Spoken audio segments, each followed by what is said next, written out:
Live from our newsroom, it's the Hard Times Podcast.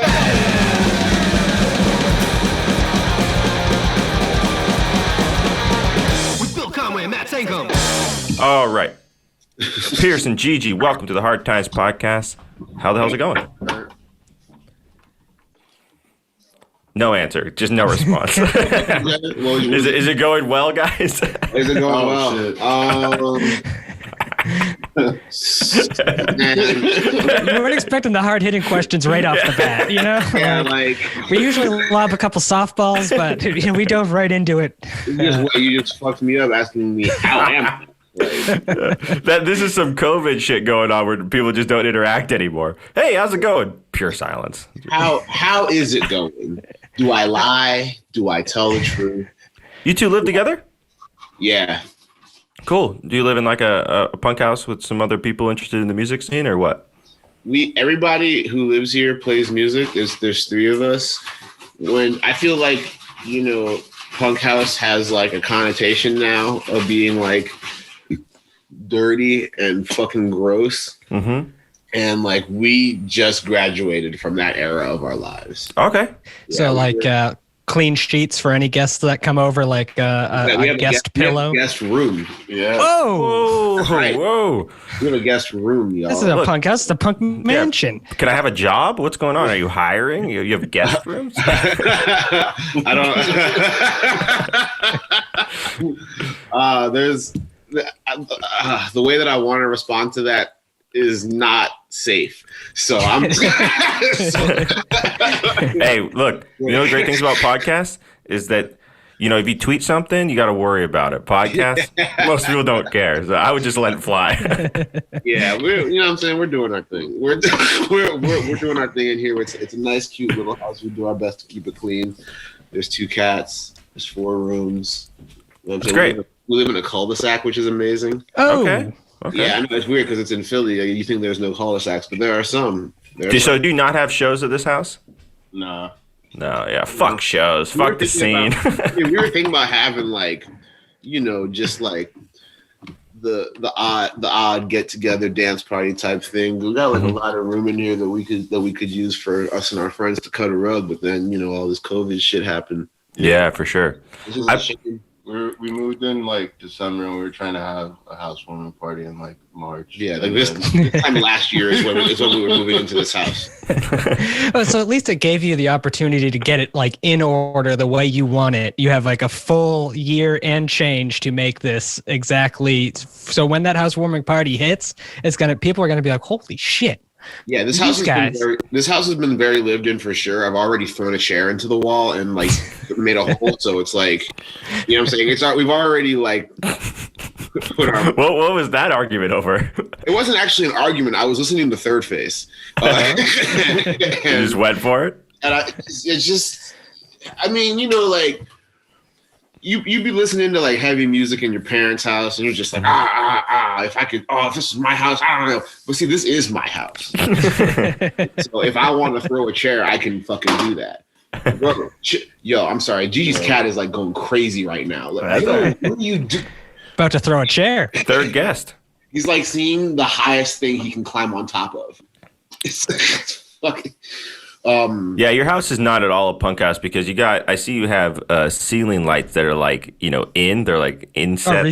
Yeah, exactly. That's what I'm saying. This is a fucking. In here. Are you kidding me? Yeah, those are probably on dimmer switches too. I mean, there's no way those aren't on dimmer switches. You know what I'm saying? I fuck with the scene, but I don't like anybody enough. Exactly. Hey, I like it. Dude, we love the scene, but just don't come in my fucking house. Yeah, I think if uninvited, you know what I'm saying? I think if some punk, if you had a punk show in that house and kids were exposed to those recessed lightings and the dimmer switches, it burned their skin. You know what I mean? Because it's not just a single bulb hanging in a basement. I had a show in my parents' basement. And there were like 80 kids in there. That's a good show. That's a basement show. Yeah, you're pretty popular. When I threw shows in my parents' garage, 20 maybe. Well, by that I mean you really gotta understand how little there was to do in my town. So so it was like a lot of by that time we had been doing them for a minute, so it was just like a lot of like a good amount of kids knew what was up. And again, there is really not much else to do besides play lacrosse and Percocet where I'm from. it's Probably not at the same time. I imagine that wouldn't get you very good results. It kind of sounds fun if there's like a low stakes lacrosse game. But anyway, so you gonna say something about Percocet? I feel like people who play lacrosse, they're always hella worried about like, fuck man, nationals is coming up. You know, the college sponsorship is on the line. Very performance heavy. Yeah, I bet, and I feel like because of that anxiety, they'd probably be like, "Hell yeah, Percocet." You know what I mean? Where did you grow up? I'm from Calvert County, Maryland. Calvert County, Maryland. What's that like? Yeah, it's nowhere. It's yeah. Oh yeah. I'm trying to. Of course. Oh yeah, of course. Oh yeah, it's the middle of nowhere. No, it's chill though. It's just like a small like spit of land like around the Chesapeake Bay. Like if you look at the shape of Maryland, it's crucial to its shape, but it's fucking nowhere, dude. It's nothing. What about you, Gigi? How did you guys meet? Did you grow up together? No, I grew up in Cliffside Park, New Jersey. Okay. And, we met through shows. Mm-hmm. Eventually, Probably like 4 or 5 years ago. Yeah. Yeah. I played a show once in a Philly house that was, advertised as a punk house, but when I got there, it was super clean and they had like vegan food out, and it was more like a potluck. Yo, what is that place called, yo? That sounds fucking amazing. There are some like responsible, reasonable people in West Philly who throw shows in their like house that they actually maintain. And I'm like, good on you. It wouldn't be fucking me. I don't remember what it was called. I think that was I don't remember what it was called. It was definitely a vegan house, and it was Hounds of Hate, who were from Brooklyn, but they got us to show. It was their friend's house. And then I played another show in Philly in a basement that was more like a punk house. And I remember there was this dude there who was like, he's all drugged up on something, and people were really upset that he had come back to the show. That he like, you're not allowed to fucking hang around these shows anymore, and they like threw him out. It sounds like this dude named Omar. I'm almost positive it was him. It sounds like yeah. It's like the dude died a few years ago. Yeah, well, doesn't bother shows anymore. Yeah. He's going to shows in hell now. When he died, was there the obligatory like he was a legend post, or did everybody was just like good riddance? Nah, dude, it was both, and mad people were like going back and forth about it because he like fully assaulted people, and some people were like, "Yeah, man, rest in peace, my friend Omar," and some people were like, "Yo, are you joking? Like, I came to you for support when this motherfucker." It was like a fucking war zone on the internet that day. It was awful. Dying is the ultimate pass. There's some people who die, and it's like, fuck, man. Gone but not forgotten. It's like, dude, that dude was a fucking lunatic. Like, he just sucker punched people at the shows and stuff. Like, maybe you knew a different side of him, but that guy was not on my like top people list. Yeah, he really. The main takeaway is if you want to be forgiven for all your transgressions in the scene, die immediately, because you'll be remembered fondly no matter what. No, you would still have a comment if someone would be like, "It's not enough. He didn't die the right way. He's got to." I feel like whenever someone apologizes for something, not enough.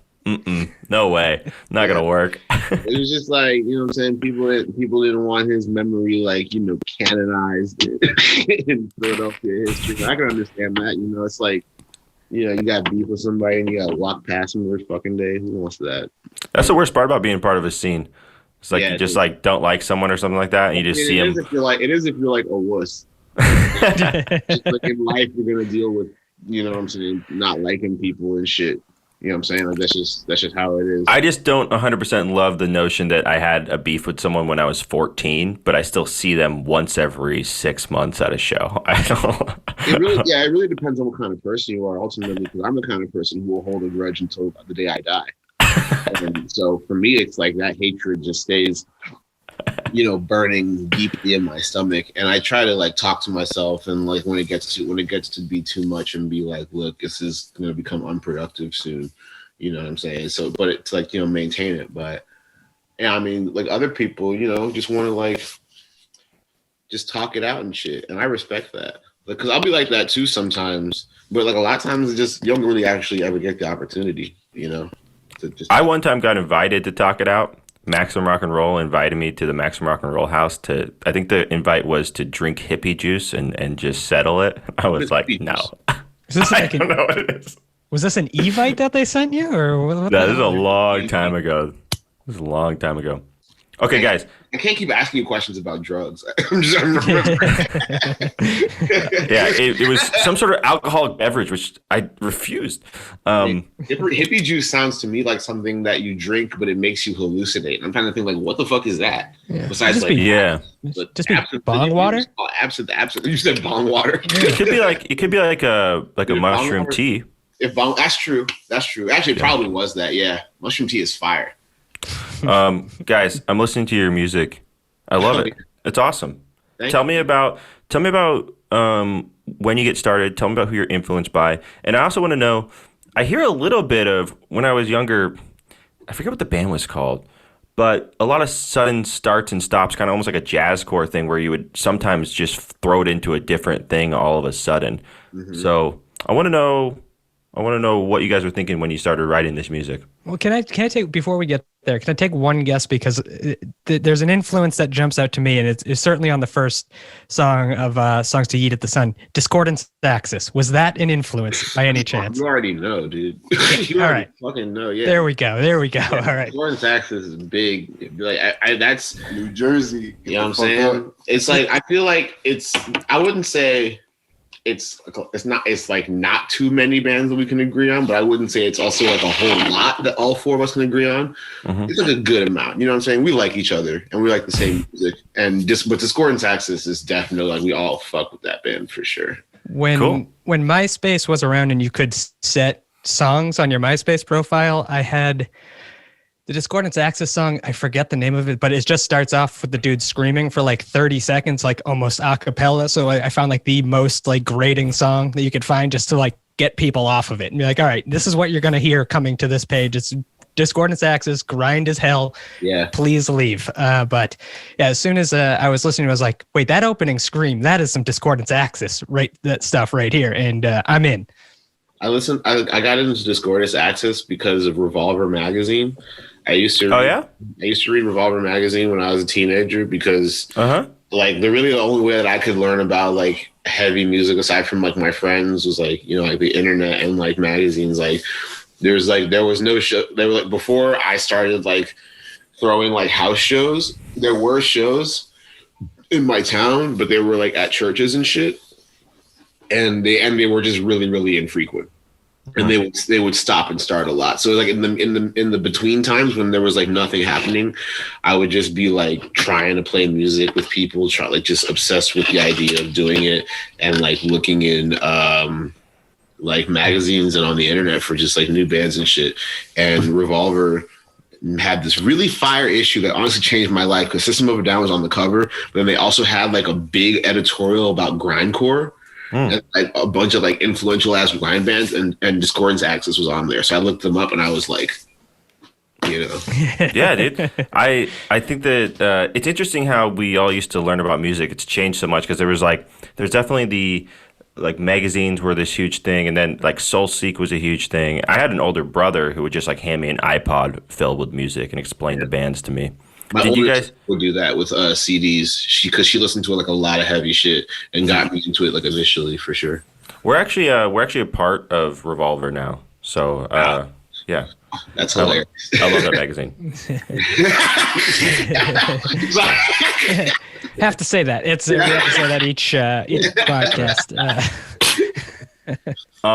Okay. So everybody renew your subscriptions for the next year because there's going to be more great editorials about grindcore as they continue to push. Well, Pierce is over here cutting journalism. ads for us, talking about a single issue of Revolver changing his life. So it's fine by me. Clip it, baby.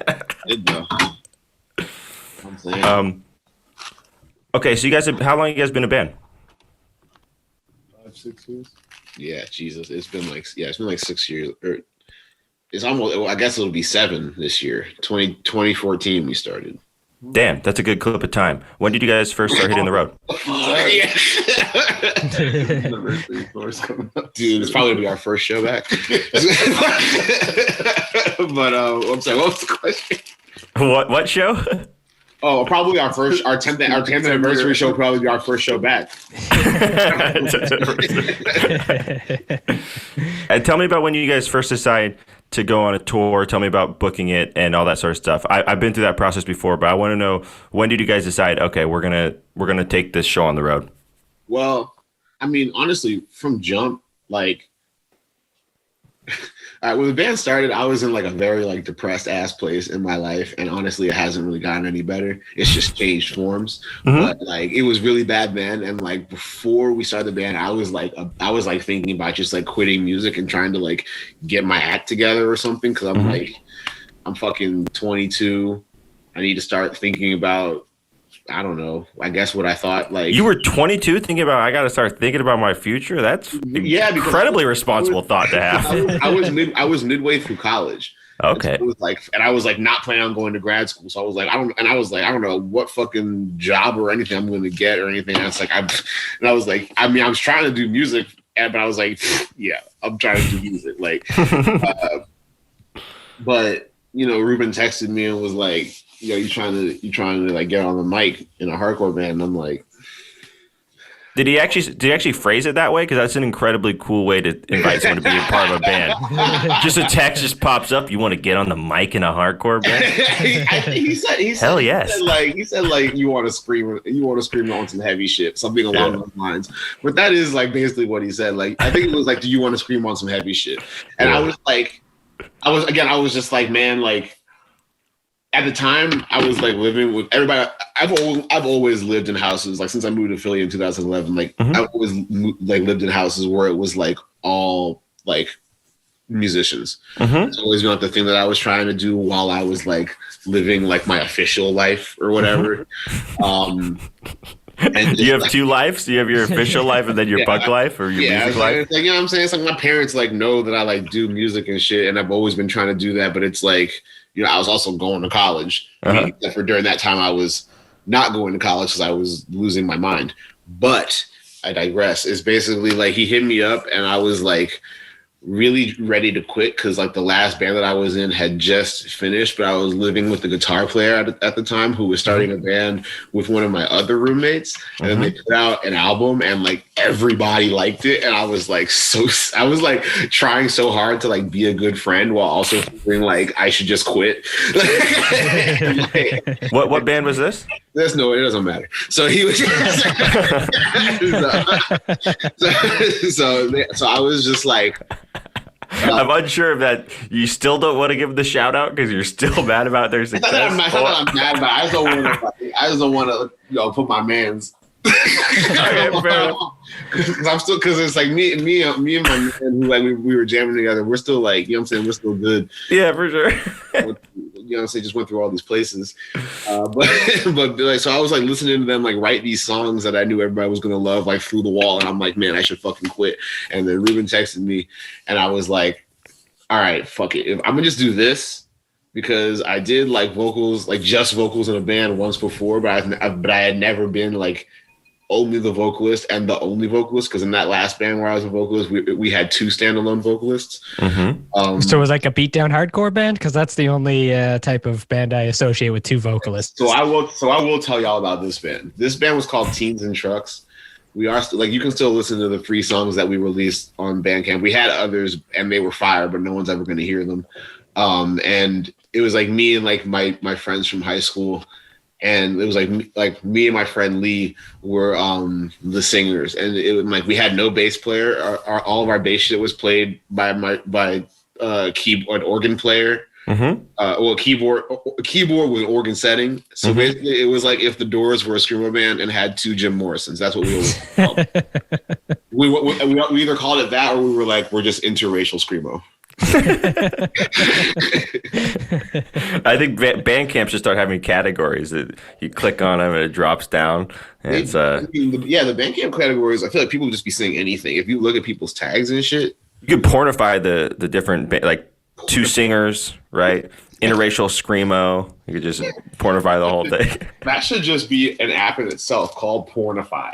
Yeah, And you just look up, like, you search by tags. So whatever you are interested in, like whatever criteria that you're interested in, you search that and it'll find an artist that matches that. But you only can type in like porny ass terms. Well, that's not a bad idea, because like men of a certain age, we're going to be very proficient at searching out porn very specifically. So it's already ingrained in our brain of like it used to be, it would be the equivalent of like somebody 40 years ago just opening back to the back of a book and looking at the what's in the back of the book that has all the notations of which pages you go to.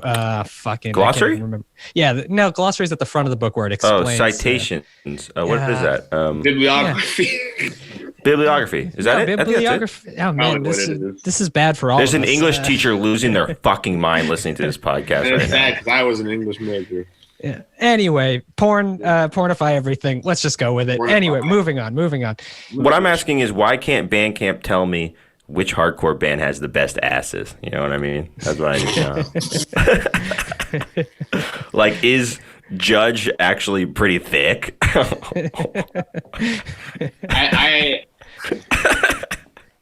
I just thought of something that I shouldn't say. So let's just keep going. Gigi, tell me how you first get into punk. You have a older sibling, an older friend. Tell me about, you said New Jersey, right? Yeah. I just went to high school. One of my ex-girlfriends actually got me heavy into punk. And she was cool as fuck, and she took me to like New York City because we lived really close. And you won her back, and this is the platform to do it. Start yelling for her. She's super cool, super funny, the most thoughtful person I knew. We'll clip it and put it on the Hard Times Instagram. A city of 6 million people. Yeah, exactly. I've always heard New Jersey is I always heard the shows were pretty violent. Like did you grow up in a scene like that? Yeah, my first show was when I was like 11 or 10 years old at like the local VFW. And people just like slammed the shit out of each other. It was awesome. Yeah. 11, man. Yeah, do you remember which bands were playing that one? I mean, how do you end up there at 11 years old? I think it was like Flat Earth Society, A Lifeless Alliance, Fake Night. It was just like a bunch of local New Jersey bands. It's fucking awesome. I haven't heard of that band. Flat like, Earth Society? Yeah. Way ahead of the curve before that. Young, you know what I'm saying? Yeah. Check out their new band Q. If you type that in now, you can't even find them because there's so many people that theory has just come back to life in such a way where Flat Earth Society, you can't even find the band. You can only find groups that you want to join to expose the spherical conspiracy. Yeah, Matt's been in on Flat Earth for a while now. Like, usually our podcast devolves into arguing with the guests whether the earth is flat. Where Matt... Let's get into it. Let's get right to that part. So, look, at Soul Glow. People should look up your guys' band. I'm sure you're up to some good stuff, but let's really get into it. What are the conspiracy theories you guys believe the most? Just really, get us kicked off of some platforms here. In general, or just Flat Earth shit? Is there a bunch of different sections of Flat Earth that you're into? Not really. I don't think the Earth is flat. Like, let's get that out of the way. Come to a beach. You ever see the horizon? Why are you doing this? Keep going, man. Keep going. Get us pushed off this platform. Have Spotify take us down. Push off this platform. Where does the boat go? Where does the boat go to its fucking destination? Nah. Sometimes it don't, though. Yo, look, I went to a punk show. I'm just like, where you can't see. Where's the edge at? Where's it at? Where's it at? See. What does that mean? What does it even mean? Like in the boat that's past the horizon, and you can't see it. It's at the edge, and that's the stop. Simple as that. I remember when I first started going to punk shows. Look at the conflict we're starting in this band, and these guys are looking at each other like, "What are you talking about, Flat Earth?" I went to a party in California. I forgot what the dude's name was, but there was this dude like panicking as fuck, and he came up to me and he was like, "Yo, like this person, like they want to like convert me. I was like, what are you talking about? Like, they're like, just talk to them. And I'm like, I bet. So like we talked and they were like, yo, the earth is flat. And I was like, bro, I'm too drunk. I'm mad as hell. I'm like, you just pulled me aside just to say that. Is that the pitch? That's the I haven't heard before. that's the whole pitch. That's the how he's converting people. He just goes, yo, Earth is flat. That's it. And then that same dude like was at a party with all of us, and then he broke a bong. The end. And then he died, and people were fighting about whether or not he's a good dude on Facebook. You know, R.I.P. He's still alive. He lives in Grand Rapids. That's where you get sent after you break a bong. So when do you guys first hit the road? You're like a year into your band, or when do you decide? Are you joking? Nigga, what the fuck? Man, you gotta respect. I think it's a reasonable question. Yo, we have like a picture of Yeji on our wall because we have taste, and this nigga just fucking jumped up on the shit and tried to start tearing him down. Who the hell are you? Third guest on the podcast here. I'm gonna just say, dogs don't do this shit, bro. Try to pull your pictures off the fucking wall. What was that? Are you joking? Yeah, like that was some really like uniquely out of pocket shit for you, dude. I've seen him do this before. I was like, this is interesting. Specifically to the AG picture. Yes. And disgusting. My girlfriend's cat will sometimes, she has like she's a fashion person, and she has one of those like long hangers that like it's like a standalone in the room, like a kind of like you'd see at a store, right? So pretty much it's an elevated pole, like a metal pole rack that's sort of horizontal. Thing? Yeah, it's like a rack, a horizontal elevated rack, and her cat will jump up on a cupboard, then up onto this rack, but it tries to put one paw on one side of a clothes hanger and one paw on the other side of the clothes hanger, like it's on fucking some obstacle course TV show, and it starts shaking and tries to take one additional paw. It always falls. Cats have the most unique ideas of things to do to get our attention. And it's like I think it's because of that is why I get so angry at them, is because you thought about ways to fuck with me. You know what I mean? Like dogs just be like doing what's like the first thing they see, I'm going to destroy it. But cats are like, what is something that I know you care about? But I feel like your previous question about when we decided to go on tour was we did our first tour. I mean, I think in 2015, because we spent all of 2014 just like we started jamming like in the summer of 2014, and I feel like we just spent that whole time just playing shows and living our little lives or whatever. I think it was the winter of 2015 when we did like our first like outing. We borrowed Modern Baseball's van. Okay. Them, you know what I'm saying? They did not do that shit. And we did like maybe like 4 days. We did like 2 tours. Like the first 2 tours we did were very short. They were like 4 days. Mm-hmm. And then over time, we just kind of have gotten longer and longer. What's the longest one you've done now? I guess it was we were gonna do another full country tour this year, last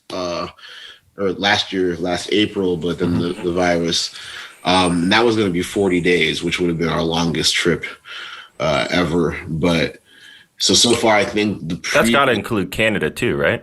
No, actually, it didn't. We were just about to just go every fucking where. Yeah, that's cool. The longest I ever did was like 32 days or something like that. So you're doing 40. You're playing a lot of spots. Yeah, so I'm gonna say this: like Ruben is really like. He's been the one that has handled like most of like the show booking in terms of tours. Mm-hmm. And like I've like done like a little bit here and there with like certain dates and stuff like that, but it's mostly him just because he's been booking shows in Philly for a long ass time. He's lived here nearly 20 years and he had been booking shows for a lot of it. So it's just like hella people all over the country, you know what I'm saying? He's like, he knows and has watched, their musical journeys over time after he's met them and stuff. I wonder if that's the dude that booked one of my shows My older brother did most of the booking. Did he ever book shows at a DIY spot that was a couple blocks away from that historic bombing that happened in Philly where the cops dropped? Yeah, I mean, I think you might be talking about Lava Space because that's near there, but I'm not really sure. All right. And like, I mean, he's definitely booked some shows at Lava Space, but I'm not sure which spot you're talking about. That's the closest. Like, it's like if it's like a DIY spot, that's the closest spot that fits that description in that area. Okay, for sure. Yeah. But yeah, Lava Space, shout out. That's a good spot because Lava Space is really like more open and accessible, I would say, in terms of booking to like Black and brown artists than like a lot of other DIY spots in Philly. Just because like a lot of like specifically like Black music doesn't get booked like DIY style a lot in the city. It's usually at like clubs or. Why do you think it's not? Why do you think it's harder to get booked DIY like that? I think part of it is like. I feel like this is a better question for Ruben, but I feel like I feel like partially it's because of like the bar culture here. It's super heavy because you can't just like buy liquor anywhere. You can only buy liquor at the state stores. And so if you want to like drink like that, you're either going to the state store or you're going to a bar. And so a lot of bars, do their supplemental income from shows, even though they make most of the money off of alcohol. But so it's like if people are playing shows at a bar, it's probably like it's going to be like 21 plus. It's the same room. You know what I'm saying? No, there's very few places that have a room like that. Anyway, that's what you mean. That is like a different scene. I could see 21 plus. You're bringing in people, and some of them are buying drinks. A lot of the stuff that I went around did was like the Ian MacKay's a god. It has to be all ages, even if it's in my backyard, sort of deal. Yeah, the laws in Pennsylvania are very specific because they're like Quaker-ass, influenced-ass laws and shit. So it's like you can't. Yeah, so like it has heavily influenced like the alcohol culture in this state specifically. But anyway, to answer your previous question. Which was about like touring and stuff like that. Yeah, mostly like it was like a lot of like either people who we knew were promoters in other cities or just like people who had houses who we knew or who could like hook us up, bands and stuff like that type of thing. Like that was how we did all of our touring and probably how we're going to continue to do our touring unless some miracle happens. It's probably how we're going to continue to do our touring for the next little bit of time. Yeah, for sure. Has this year, like, have you guys been itching to get back out and play live, or has it been kind of like a welcome? Gigi's shaking his head no. He's like, just fine with it. No, I'm not fine with it, actually. I wish we could just be playing out here, you feel me? But like we can't because life is trash. And it's been pandemic. We've been practicing and writing. Did you say pandemic? No, I said pandemic, but we're in pandemic. You feel me? You know what I'm saying? Yeah, for sure. It's like we've been practicing this whole time and like writing for like our next album. So it's just like a little frustrating because we sound like really fire right now, and we have no one to share with. And I feel like probably it's like a lot of bands who are playing who are like that. It's like damn, I wish. Like I would, and it was like mostly. I feel like most of that was like we kept playing because it was like, I mean, we had been writing the album, but it's also like, what the fuck else are we gonna do? Like we all have like friends, you know what I mean? But none of us really be like hanging out like that. So it was like I feel like we took like a month off, and then we kind of just started getting together again because it was like we're not really hanging out with anybody else. Yeah, for sure. It's a weird time. I can see why you just want to go to band practice because you got to see someone, right? Yeah, so we've been doing it like twice a week since April of last year. So do you worry about any of your band members out? Do you have any band members who are just straight up like at the violence of the Capitol COVID denier or whatever? Do you worry about any of them like coming into the practice space and coughing on you? Nah. No, we're all really careful about that shit. We either like are around immunocompromised people have close connections with immunocompromised people or are immunocompromised ourselves. So it's like, Yeah. yeah, I mean, even just knowing that word, that's like a different level of careful because there are some people who are super fucking reckless and they always make me worried to be around them. yeah, man, it's interesting to see. So when I went on a bunch of tours I had stayed in some really crazy spots, met some really interesting people. Is there a time, because I know you guys have done quite a bit, is there a time that pops out to you as a particularly unique moment that you'd only find on the road? For example, one time 2 stray dogs had sex on top of me. Were you asleep? I was trying to sleep. He's been chasing that dragon ever since. Like, it was like the most like sexually satisfied he's ever been, and like since that day he's been trying to get 2 dogs to have sex on top of him. Some guy says, "Hey man," after the story, he's like, "Hey man, you guys can stay at our place, whatever." And there's like he let all these stray dogs into his house because it was too hot, which like I can understand. That's compassionate, I guess. Yeah, it's compassionate, but it's Really like responsible. exactly, like 15 fucking stray dogs, and Oh my god, what? That's so many more than I was thinking. dude, I was thinking like 4 or 5, 15. it was like an episode of fucking Animal Hoarders or something like that. And then I go, yeah, man, this is great. Like, what's the deal with all the dogs? And he goes, oh, well, it's really hot outside. And I go, okay, that's not quite a complete answer, though. I don't give a shit about anything, is what he was really saying. Yeah. What's with the dogs? Well, it's because I don't give a shit about anything. I let anything go. Yeah. You guys ever stay in any weird spots or meet some characters on the road?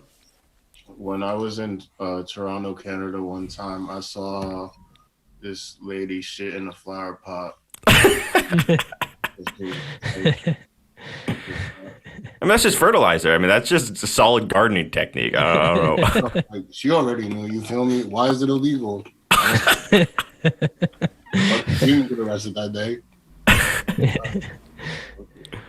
When I was working in San Francisco in this warehouse, and it was in a part of town that was kind of like an industrial part of town, and as you're walking to the back of the warehouse, you can see across the street, and there was like some movement under a truck, and like as I'm walking, like, what is that? And I brought like another coworker over, and it was 2 homeless guys like blowing each other underneath the car, like middle of the workday, you know. I was like, oh, this is wait, underneath the car? Yeah, I'm underneath. saying, like, That's cute as fuck. we found love in a hopeless place. You know what I'm saying? Talk about true love. You know what I'm saying? Yeah. People ain't really about that. We found love in a hopeless place. I want to see that movie. Hollywood's not ready to show it to us, dude. Yep. That's the thing. You know what I'm saying? Broke DreamWorks. Wow, A24, get on it, bro. Brokeback Mountain, but like under the bridge. I would. Yeah. Not yo. You're thinking, is that cum or is it oil leaking? What's going on? Oh, you know what I mean? Talk about fucking fentanyl and shit in that movie. So much ground you could cover. So much real shit. I mean, fucking around and fucking around. Niggas need to get me. I have a lot of movie ideas. Do a lot of them have to do with the unhoused filleting each other, or is it? It's just life, you know what I'm saying? It's life, and what I imagine life could be. That's my genre. I'm at a point in the pandemic where I am watching the fucking shittiest movies ever. Like, I'm scraping the fucking bottom here with my streaming services. Speaking on that, so Matt has said multiple times that he loves the David Spade vehicle, The Other Missy on Netflix, the Netflix original, The Other Missy. This guy raves about this. I've not met a single other person that's even watched the trailer for it. On Netflix? What's that? There's a Missy Elliott documentary on Netflix? No, it's a David Spade comedy called The Other Missy. It is released last year. There's no way it's good. Why did he call it The Other Missy? Let me tell you the plot. Matt's an expert on this movie. It's a fucking bang up movie, dude. The plot is he thinks that he's like dating a really hot supermodel or something. He tells everyone that the supermodel is coming with him on this vacation, like an online thing. And then he Okay, he has two girls in his phone named Missy, and he texts one like, "Do you want to come on vacation with me?" And he texts the wrong Missy, and it's this horrible person, not the supermodel that he thought he was inviting. And from there, let me tell you, it's laughs all the way through. Laughs, you say. How old are you? Can I ask? I'm 30. What about 30? you? Okay, so we're all right. So I'm only 2 years younger than you. So I have this question that I feel like we could talk about this because we're kind of in the same like in between. Before you go any further, I'm 36. Am I included in this, or do I need to sit Bill, back? Yes, pure silence, please. You're really gonna be useful here. Like, I feel like there's like a. You're gonna ask me if my metabolism is slowed down or something? No, because I know it has because mine has. It's harder for me to retain muscle at this point. I got this double chin all of a sudden. Slower, to be honest with you, I'm fat, and I'm like, we're slowing down even further. This is like it's just. I feel like my stomach is like a compact computer. It's just useless. All right, man, you got to hit me with this question. Let me see if I have any wisdom. Full of viruses. Have you noticed like there's like a lot of like actors and just people in general? I would include like Russell Simmons in this, and honestly fucking Donald Trump, like people who just like are really stuck in like the 80s being their best time ever. And like I feel like part of why Chevy Chase ruined the show Community is because like he couldn't let go of the 80s, and like and like with David with how you describe like the premise of this movie, I'm like, this is an 80s ass premise, and this is something that somebody who lived their best years and clearly I see what you're saying. As their best years. You know what I'm saying? Yeah, I see what you're saying. The way I think about it is it just seems like no one ever goes away anymore. That's how I feel about it. And it's like if you hit peak fame in the 80s, you're just in things till you die. And Netflix is like the worst culprit of this. They're like, Adam Sandler, you can have as many movies as you want. We don't care what they're about. You're just in them. That's it. I think Hollywood has always been like that. It's just we're doing it now because this is the generation that we like grew with like through our adolescent and teen and young adult years, you know? Dude, I feel like when actors, after they've been in like 10 movies, it should be like that movie Midsummer, and we should walk them up to the fucking cliffside and we should say, "You're done." And they have to jump off. Get out of the way and let some new talent come on in. You said no dignity, no burial, nothing. Just get the fuck out. Get out. I'm with you on that one. It does seem like people are, I'm dropping a sudden stop. I think that the 80s, too, it does have like a certain, people are nostalgic for it. Trump definitely. Fuck the 80s. I'm going to say it for real. Fuck the 80s. I mean, like, especially when it comes to music, like, there's a lot of great shit that came out of the 80s because there's a lot of great shit that comes out of every year, every second of every day. There's always good shit coming out. But the 80s, man, if there was any like decade that I could delete, the 80s would probably be first. You're talking to a straight edge hardcore kid, so I couldn't disagree more. But I'm curious now, what is your decade or location or half decade that you're interested in musically?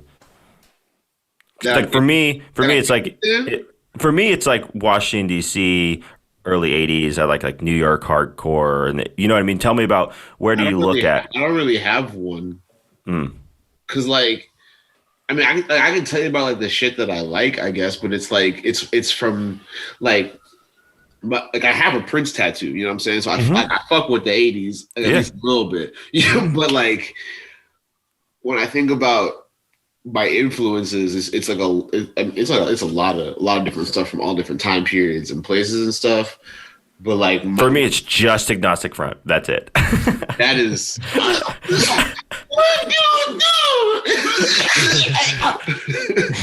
Agnostic Front was the first. I don't mind saying this. Agnostic Front was the first hardcore band where I was like, this is not good. I had never heard like a heavy band before where I was like, I don't like this. I feel that. I was in Peru getting a tattoo. You feel me? Uh-huh. And And he put on like the artist put on Agnostic Front, and he's like, "Yo, you fuck with this?" I was like, "No." I saw them on Headbangers Ball, and I was like, "Why is this on television?" And it was honestly a changing moment for me because I was like, maybe I can do this shit. Hardcore has that sort of magic to it. Like, yeah, I can get right on up there. Yeah. I mean, because before that, I was like, I was listening to Atreyu, and I was like, I can't do this. Look at them. I don't look like that. I don't sound like that. I can play like that. Okay, so you're listening to Trey. So now I want to know what your guys' MySpace songs were when we landed on your guys' page then. Probably like My Chemical Romance. Wait, MySpace songs? Ooh. Yeah. It depends on what year. Like My Chemical Romance, probably like Cemetery Drive or like To the End or something. Okay.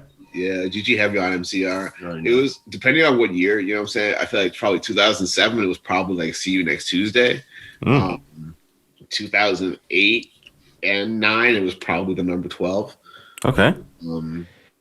Number 12 was another band that everybody in this band stands heavy. Like, that's like, and I was meaning to talk about them when you talk. So we gonna do this shit. We gonna get it all back. We gonna come full circle with everything that was talked about earlier. So when I was talking about like our early influences before, I wanted to bring up the Number 12, and you're talking about like the stop start shit that you hear in our music. I feel like that perception of grind is very, very different, like say from like somebody who got into like street punk and how they perceive grind and how it's mostly like D-beat type shit. Excuse me. I was like listening to like a lot of that shit too because I'm from Maryland, so I was lucky enough to know about Maryland Death Fest, and I never went, and I've still never gone because my parents were strict. But I would listen to every single band. You're like 28 years old trying to go to Maryland Death Fest. Your parents would just send you a text. Absolutely not. No. No. I don't want to start talking about how my parents were strict. Well, that's so much. But I would like listen to like all of those bands that were on there. So it was like I was fucking really heavy with like death grind and just all different types of grindcore. And for a while, like my mentality was just like, grindcore is like the heaviest music that I found. So because it can still encapsulate so many, or not encapsulate, it can exist across they have with relations to so many other genres. Like grindcore is tight because you can add jazz to it and it's still grindcore. You can add metal to it and it's still grindcore. You can add fucking flamenco to it and it's still grindcore. Like you can add fucking, you know what I mean? Like anything, and it doesn't make it any less anti-music in like the mentality of like how you write it, There was a band, and I've mentioned this to a couple of people. So we're talking early to mid 2000s. I get this sampler. The red chord is on it. Like a lot of so that was a huge influence for me. Yeah, I grew up in Massachusetts, so I got to see the red chord when they transitioned from, I forget, I think they were originally called like Swamp Monster or something like that. But as soon as they became the red chord, I was like at their earliest shows and got to see them like rise up to being the red chord and all that. So there's this band 13 PFP. They sound like Old as the Sunsets, but with jazz horns. It's fucking sick. And I've not been able to track down like a full length that was like satisfying. I think they did release something, but without the horns. Like, this is not as good, guys. Bring back the evil sounding horns because that's what made it good. But when you mentioned like the Number 12 Looks Like You and See You Next Tuesday, I think like the progression of that style of music as bands were trying to like push the limits or change the things, like it reached a breaking point with bands like shitty bands like Attack and stuff like that, where it's like, oh, you've ruined this genre and it's over. It went over the hill. Yeah, for sure. I will say two things real quick because I basically like when we got offered to play with Flying Ludenbachers, I was like I was so emotionally affected, and because I wouldn't consider them a grind band, I guess, but like when I was very much like trying to look into like you're trying to understand like ideologically, I guess, what grind music was about, I was like, I found out about them and I was like, I have never heard no shit like this before in my life. And like I still kind of haven't really. And like that was a hugely validating moment for me, I would like to say. But then the other thing that I will say about number 12 and See You Next Tuesday is like I really liked those bands specifically because they were really I don't want to like, you know, whatever. I was a kid, you know what I'm saying? But I felt like I saw where the line was and how there was definitely a ceiling with grind. And in my opinion, when any genre reaches a ceiling, I don't believe that you hit it and then you just die. I really feel like you can hit a ceiling and then start gliding along it until you find a hole in which you can crack that ceiling. I really believe that shit. And like, I feel like See You Next Tuesday specifically was doing that shit because they're such a silly band. Like they really were. But like, but just between two albums and like if you were like fucking with them at the time, I can't believe I'm really talking emotionally about this man. Are you crying? If you were fucking with them at the time, it was like you were like I was like reading their like blog posts on MySpace and they were talking about wanting to take like a conscious step away from, you know, just being like a silly grind band and trying to make more like intentionally heavy music and shit. And then if you listen to their second album, you can really hear that, in my opinion. And that type of shit led me to like that mentality. Like I guess I just like never forgot. And just like people wanting to be more intentional with making this music that I feel like I got into because it was such like a fuck you to metal, which I really needed because I spent too many years taking metal way too seriously. I was one of those people. and I really needed grindcore when it came into my life because it made me remember that I have a sense of humor. And were you so into metal that you had swords and then like grindcore got you away from being like that sort of but dude? I didn't want swords. I definitely did. If someone offered me a sword, I wouldn't have said no. Because and not because like I imagined, I wasn't like, you know, I didn't start playing Dungeons and Dragons until I was an adult. I'll say that. Mm-hmm. Like I wasn't like that, but I was also like, if I had a sword, these niggas wouldn't fuck with me. Like these motherfuckers at school wouldn't fucking say the things that they said. Like, you know what I'm saying? They would know. I'd be like, I got that fucking sword. Just straight up sword on the back, showing up to third grade. I'm not going to I didn't envision myself that way a couple times as a kid. And I'm not gonna act like I didn't. But, I've also always been attracted to the humor in certain parts of grindcore, and yeah. I came in to just dabble with it a little bit through some of my friends, but I came in from the punk, you know, street punk, and then you start hearing about grindcore. I think there was one particular band, it was like a jazzcore band that my friends and I were pretty obsessed with. I'm actually having a hard time remembering it because I haven't listened to them in years. I think they might have been called the Lounge Lizards or something like that. Okay. I don't know. Or it was something that was really interesting. It was like, I think it was one of the really early jazzcore things where there was like these grind elements, but they weren't part of the grindcore scene. They had very bizarre songs, but I've always been a fan of that. Did you ever listen to Lie by Mistake? No. I know that name, but they were never a band that I really messed with. Just they have a song, Money Eating Mary Part 2. Shit is fire. Then the grindcore people who I ended up getting to know through my time in the punk scene would be like Magruder Grind and like ACXDC. Yeah. Hell yeah. Yeah, okay. All right, so yeah, like Magruder Grind, I feel like I'm just talking the whole time.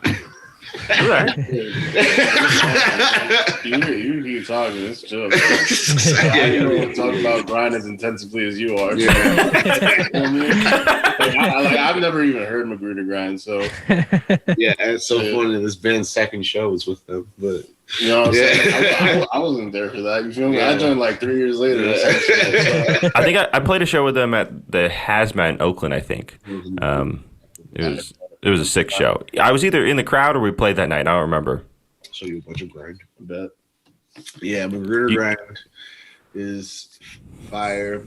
Coke Bus also fire. I've never seen Coke Bus, which makes me feel such a fucking like. There are so many bands from DC and Maryland that I really love and respect, and I know I have so many feelings about like 2005 to like now, like shit that's been happening in DC and Maryland, because even though I've been living here, like I have a lot of feelings about what happens in Maryland because I want to see Maryland thrive. Excuse me, there have been a lot of good bands that came out of Maryland and DC, and I feel like it's in this time it's been overlooked a lot. Yeah, Coke Bus is one of my all-time favorite sets that I ever saw. I saw Coke Bus play at Gilman, and it was fucking insane. That band experience. That band live is like it was a real thrill. I was able to book them a couple times too, and that was a real thrill. It's a killer band. Chris Moore, I have a lot of respect for that person. Yeah, like, it's kind of hard at like being like a nerd from Maryland with a stupid band. You know what I'm saying? Like a stupid high school band, and you're just like let me just play like one show in DC. You know what I'm saying? I don't know if I'm gonna respond to your fucking emails. Who the fuck are you? I'm gonna listen to your fucking shitty emo band on like emo/pop punk band and see what you're trying to do on Bandcamp. And it's like, but you're from fucking Calvert County. Like what? Wow, like what? Like why would you know what I'm saying? It makes perfect sense, to me now as an adult. But it was like Chris Moore is literally the only person who ever rejected me for a show who responded. For the entire time. I was trying to get shows in DC and Baltimore. The only person who ever responded and like gave me and that's all. You know what I'm saying? If you can't, you know what I'm saying? And honestly, dude was just like, yo, like I got a lot going on right now. I can't. And I'm like, yeah, that's the right way to handle it. Human ass answer. And it's just funny because like I also get it. The other side of it is like I get what it's like to be too busy to respond to an email. You know what I'm saying? But it's just like for as busy as that nigga is, I'm the same as you, where I really do remember people when I was very much looking up to the status of some people in the scene and how far they had gotten, the fest and the shows that they were putting on. Definitely, when someone either treated you with a level of respect, even if it was a no, or they put you on a show or whatever. I'm like fucking 30 years old now, and I'm still I'm like, he's sending Christmas cards every year. I'm like, I can't believe you got me that show when I was 16, man. That was incredible. You don't fucking forget that shit. Exactly. And it's like, I don't know. That shit is real. That's all I gotta say. That shit is real. And like, I don't know, watching that nigga drum for fucking Repulsion now, like, I'm like, yeah. Because, like, not only are you a fire-ass drummer, but you're clearly a real-ass person. So, like, word. Also put on a gigantic fest, right? Yeah. Which is a huge... Him and Nick Tate doing which is every fucking year. Huge undertaking. It's crazy. And it's just like, one of these days I'm going to go to that show. God, there's so many shows I want to go to. God! Like, because you know what I mean? Like, when shit can come back, everybody's going to be just doing fests for no reason. Roaring 20s, dude. That's what they say. That's what everyone will be going to everything. Listen, there's going to be an economic boom, and I'm like, with what money? but like culturally, hell yeah, because they'll be like, with what money? So everybody's going to need to express that. But financially, we're going to be broke as hell. It's only going to get worse. But boys, this was so nice meeting you. Next time you play California. Yeah, next time you guys play California, you let me know. Tell me about what you have going on, what you're looking forward to. Direct the people some places. What happened? Where can people listen to Soul Glow on the internet? What's the best place for somebody to listen and to support you guys without giving some middleman, a cut? It's called The Plug. We want you to plug something. Everybody else, hit us up. Give us like $100. Dropbox link to everything we already released, and maybe you know what I'm saying. If you talk to us nice, we'll send you a demo. PayPal us, friends and family. You feel me? Friends and family for sure. Don't do business, just in general. Honestly, in general, because like if you're an individual just using PayPal, you got no reason to use business and expenses. Who actually does that? Does anybody actually do know that? the difference? I think Honestly, I was fucking up for a long time. I was like, what's this charge? just mail us money. You feel me? Just mail us money.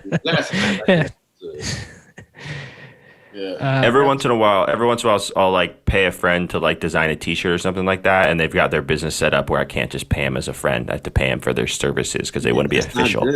It's not good. It's Fuck being official. It's less money on their end. Yeah. And less money that you're giving. All right. Less. You heard it here first. Soul Glow doesn't want you to use any sort of fees related to PayPal. That's their. Don't waste your money, yo. Or give it a bit. I don't understand Bitcoin. I tried. Or give us cryptocurrency. Fuck it. Just give us whatever. I can't believe we're already. I feel like we were talking for like 10 minutes. It's just email. Well, we're gonna have you. We'll have you back on then, and we'll do another 10 minutes. Yeah, holla at us. You know what I'm saying when the thing come out. I don't know. Yeah, we might be weird about press at that time. We've been talking about it, but we'll find out. Oh, weird about press. Oh, we're off the list all of a sudden. What happened here? I thought we were buddies. It'll be fucking everybody. We're gonna go into the soil. You doing like some like the band Fucked Up? You doing some weird mysterious shit? You gonna play for 48 hours or something? We talked about It's gonna be like the shit that lady took in Toronto, Canada. That's the marketing plan. It's going back to the beginning because he says soil. So yeah, it's a callback. Just shitting in a flower pot.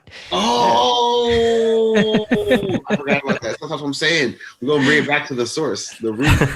You know what I'm saying? But yeah. Come back when your album drops, and we'll tell people where to check it out. In the meantime, they should hit up your Bandcamp. Yeah, Bandcamp. And if you want to listen to us, any other else, we're fucking on fucking anywhere. We're on all of it. Just type in Soul Glow. Yeah, don't just type in Soul Glow because you'll get the Coming to America shit because we ain't that popping yet. But if you type in Soul Glow Band or Soul Glow Philly, you'll find us. Yeah, if you can't find it, you're fucked anyways. You can't find that. You can't find this podcast. It's fine. Yeah. It's Glow with no W though. That's just. I feel like some people still don't understand that because some people ain't. Yeah, no. Some people ain't be watching 80 movies. They'll be watching movies from the 80s and they don't understand references. Yeah, I was just watching that the scene that your name is a reference to. The other day, do you remember like seeing that movie at a particular time in your life, or? Yeah, I've watched it a bunch. I thought I obviously got it from that movie, and I was like, yeah, it's like a black ass movie. It'd be funny, like to be a hardcore band talking about black shit, referencing a black movie. But then also like I like everything that I like do in this band is like a double entendre. I want people to understand this. It's at least a double entendre. Like everything has more than one meaning. Like even if it's some shit that is very, very specific to my personal life and maybe you only can understand it if you were there, because there's a lot of shit I'd be talking about like that, but I try to explain it. But anyway, like everything has more than one meaning. So like when I was talking about Soul Glow, I was talking about like that name also means like it is the sound of who we are. You know what I'm saying? It is the glow of our soul. That is what it sounds like. That's like, you know what I'm saying? That's to me also what it means. But yeah, you know what I'm saying? Cool. I think it's too sentimental. I know this is a hard time, you know what I'm saying? You've already cried once on the podcast, I didn't cry. I wish I could tell you that all my stuff was a double entendre too, but unfortunately it's just really surface level single entendre jokes for the internet. I'm the kind of person who doesn't like to like I really want people to know the things that I'm doing, like the schemes that I have, So it's like I sometimes I feel like people don't understand like how deep. God, I hate the way this is about to sound, but just like how like conniving. I'm gonna say it like this so I don't sound like as good of a. I don't want. I feel like I'd be thinking about shit. And I'd be having like it's like. Lots of intricate, you know what I'm saying? Gigi's over here thinking about, am I getting screwed out of some of this band money? What the hell? How can I use this guy? No, because Gigi knows that I don't understand numbers. So that's the one way that he can screw me over. But I would say it's just like from start to finish, it's like I know what is happening, what's going to happen. Like, there's like a lot of flexibility that I have to allow and shit, but like where we are at this point, and like with the album that we're about to put out, I started conceptualizing that shit in 2016. And it was an idea that grew from like just shit that we were talking about in the van when we were like driving on the only time that we've ever been to California. Mm-hmm. And it was like when we had talked about it so intensely that by the time we were leaving California, and like at this point, the only people that are in this van now that were there during this time was just me and Ruben. But I was like, we are going. I said this on Facebook. You can look. Everybody can look. I said we're going to come back to California, a different band. That was in 2016. We had half the lineup is gone now. Everything that we're trying to accomplish musically, that was like just beginning to gestate during the time that we were talking about what we could do if we decided to do this band longer, because we've always treated this shit as temporary and like it could end at any second, and it still feels like that. Like, and I feel like it's never going to stop feeling like that because that's just life. Like, it's with all of that, like I see this shit. Mm-hmm. Mm-hmm. Well, what do you think of the notion that now that Trump is out of office, that punk music just won't be as good, guys? I mean, it's just not gonna. I mean, come on, there's not gonna be any good punk music. It doesn't make any sense. Personally, I don't believe that people need to suffer to make good art. But then, besides that, I also don't believe that like any one person, no matter how bad or good they affect like the rest of everybody, like it'll be an effect, but it's not gonna end things or start things or make things better, or it's like I feel like no one person can truly turn like a creative tide where it's like we will stop or we'll start like, and it's like we never stopped being good. People never stopped making good music. You know what I'm saying? I feel like people talk about like from like 2003 to 2009 being a very dark time for like pop music or whatever, but people were making good music during that time. I agree with you. And people never stopped making good music, and people never going to stop making good music. Call Me Maybe came out during that time, right? You know what I'm saying? I guess, you know, if you want to get rid of with the shit, like yeah, you could do that as an example. That song is fucking catchy. It's peak music right there. All right, gang, it was great meeting you. Yeah, it was fun. If you come to California after COVID, I'll be at your show. If it's in the Northern California. I mean, it's like we're not going to play California, only play LA. That shit is whack. Yeah. Shit, oh my God. It's too big of a state to do that. You ever played Gilman before? No, we were supposed to on the last tour, and I was like getting ready to cry, and then it didn't happen. And I'm like, all right, well after COVID, let's try to make that happen. Yeah, I would. God. Yo, you okay. don't understand. Yeah, I know you have to leave. I'm sorry. We're gonna have you guys back on. Let us know when your new thing's dropping. Oh yeah, yeah. There's a lot that has to happen, but it will, and then you will know. Hell yeah. You'll see the rumblings. I'll put There'll be a lot of chatter on Parler. There will be chatter. Parler. There will be chatter. All right, guys. Yeah, thanks again for taking the time, and we'll definitely talk again soon. Thank you for having us. Another gong right at the same time. That was somebody do that. Like I'm like.